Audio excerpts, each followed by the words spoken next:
ఈ చెట్టు ఆకు నములితే చక్కెర కూడా ఇసుకలాగానే ఉంటుంది, టేస్ట్ ఉండదు. హాయ్ ఫ్రెండ్స్, మీరు చూస్తున్నారు వెంకట అగ్రికల్చర్. అందరూ ఎలా ఉన్నారు? అందరూ బాగుండాలని కోరుకుంటున్నాను. అందులో నేను బాగుండాలని కోరుకుంటున్నాను. ఫ్రెండ్స్, మనం ఈరోజు ఇంకొక చెట్టు గురించి తెలుసుకుందాం. అయితే తెలుసుకోబోయే ముందు నా ఒక చిన్న రిక్వెస్ట్ ఏంటంటే, మన వీడియోను లైక్ చేయట్లేదు.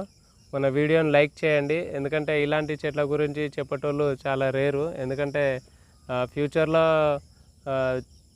ఫ్యూచర్ తరానికి ఇలాంటి చెట్ల గురించి ఎవరు చెప్పరు, తెలియదు. వాళ్ళకు తెలియడం కోసమైనా మనం ఈ ఆన్లైన్లో దొరుకుతాయి కదా అనేసి మనం ఈ వీడియోలు చేయడం జరుగుతుంది. అందు గురించి తప్పకుండా మీరు అందరూ లైక్ చేయండి. ఎందుకంటే మనకు కాకుండా మీరు లైక్ చేయడం వల్ల ఇంకొంతమందికి రికమెండ్ అవుతుంది ఈ వీడియో అన్నది. ఓకే ఫ్రెండ్స్, అయితే ఈరోజు మనం తెలుసుకోవాల్సిన ఒక చెట్టు ఏంటంటే పొడపత్ర చెట్టు.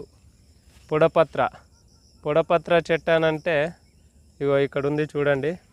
ఇది తీగ జాతికి చెందింది. ఈ చెట్టు మొత్తం పొడపత్రి. ఇగో ఇక్కడ ఇటు సైడ్ ఉన్నది, క్రాస్ అవుతుంది. ఈ చెట్టు మొత్తం పొడపత్రి. ఇక వేప చెట్టుకున్నది ఇది. ఇందులో ఈ వేప చెట్టు మీద వారింది.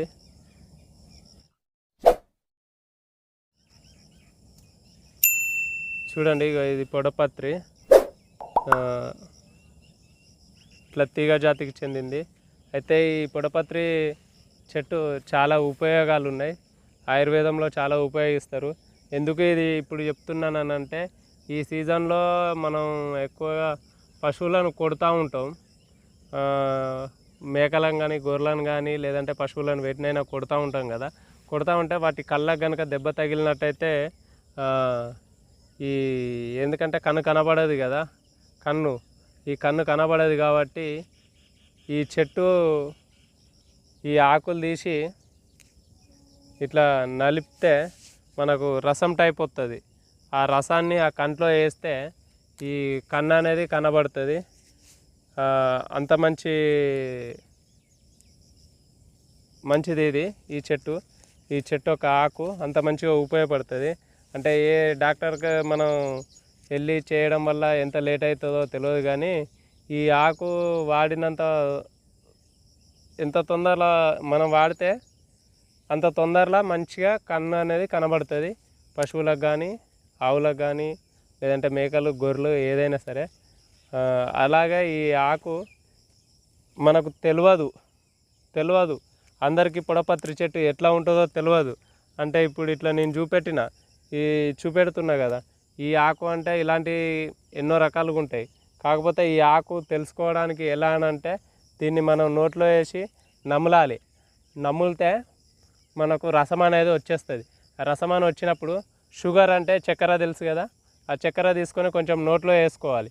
నోట్లో వేసుకుంటే ఈ చక్కెర అనేది, అంటే మనం ఇది నవలాలి కానీ మింగకూడదు. ఇట్లా రసం వస్తుంది. వచ్చినప్పుడు ఆ చక్కెర మనం నోట్లో వేసుకోవాలి. చక్కెర కూడా ఉన్నది. చక్కెర నోట్లో వేసుకుంటే ఏమవుతుంది అని అంటే, అది చక్కెర అనేది తీయగా ఉంటుంది కదా, ఆ టేస్ట్ అనేది మనకు తెలియదు.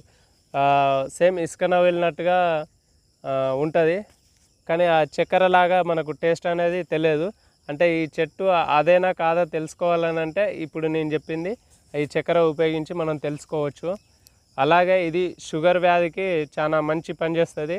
షుగర్ ఉన్న వాళ్ళు రోజుకొక ఆకు ఇది పరిగడుపున కానీ లేదంటే సాయంత్రం కానీ కడుక్కొని ఫ్రెష్ ఆకులు రోజుకు 1 కానీ 2 కానీ మనం ఉదయాన్నే తీసుకుంటే షుగర్కు మంచి పనిచేస్తుంది.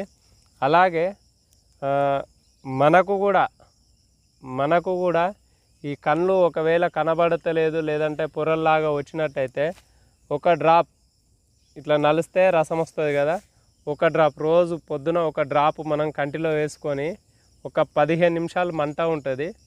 తర్వాత మాత్రం ఏ మంట ఉండదు. కళ్ళు అనేది మంచిగా కనబడతాయి. ఇంత మంచి చెట్టు, మనం తప్పకుండా ఈ చెట్టు గురించి తెలుసుకోవాలి. అలాగే ఈ చెట్టు మనకు ఈ సీడ్స్ కనుక దొరికినట్టయితే, ఎక్కడన్నా దొరికినాయనుకో, ఆ సీడ్స్ తీసుకొచ్చి మనం ఇంటి దగ్గర కుండీలలో కానీ లేదంటే బావి దగ్గర ఏదైనా చెట్టుకు వేసినా కానీ అవి తీగ జాతి కాబట్టి చెట్టుకు పెరుగుతాయి. ఇంటి ముందు పందిరికి కూడా వారించుకోవచ్చు. ఇంటి దగ్గర కూడా పెంచుకునే అవకాశాలు ఉంటాయి. కాబట్టి అందరూ ఈ చెట్టు ఎక్కడన్నా ఇప్పుడు నేను చెప్పినట్టు ఎక్కడ దొరికినా కానీ తెచ్చుకోండి, ఇంటి దగ్గర పెంచుకోండి. మన అవసరాలకు కానీ లేదంటే తెలిసిన వాళ్ళకు చెప్పడానికి మనకు ఇది ఉపయోగపడుతుంది. ఓకే ఫ్రెండ్స్, ఈ వీడియో మీకు ఎంతో కొంత నచ్చినదని నేను అనుకుంటున్నాను. అయితే ఇలాంటి ఇంకా వీడియోలు వస్తాయి. ఆ వీడియోల కోసం నా ఛానల్ని సబ్స్క్రైబ్ చేసుకోండి. Okay, bye friends.